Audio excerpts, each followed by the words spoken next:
વડોદરામાં ward number 16માં વિકાસ કાર્યોનું લોકાર્પણ કરાયું છે। લોકાર્પણ કાર્યક્રમમાં સાંસદ હેમાંગ જોશીનું નિવેદન ચર્ચામાં આવ્યું છે। કાર્યકર્તાઓ લોકોની ગાળો ખાઈને પણ કામ કરે છે।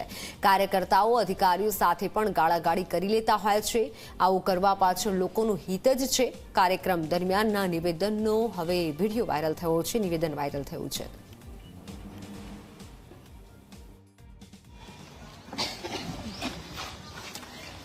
भारत माता की जय।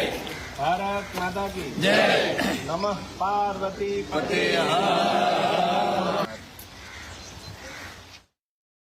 हमेशा पार्टीना तमाम कार्यकर्ताओं ए कई रीते लोकोनी वच्चे रही लोकोनी गाळो खाईने पण लोकोनुं काम करवा माटे अधिकारी होय के बीजा कोई साथे गाळागाળી કરી લેતા હોય પણ તે તમામની પાછળ સચવાયેલું હોય છે લોકોનું હિત। એટલે આ જ પ્રકારે વધારેમાં વધારે કામો આપણા સોસાયટીના થાય એવો અમે સૌ અમારા સૌ કોર્પોરેટરશ્રીઓ હાજર છે, અમારા વોર્ડના પ્રમુખશ્રી મહામંત્રીશ્રીઓ હાજર છે।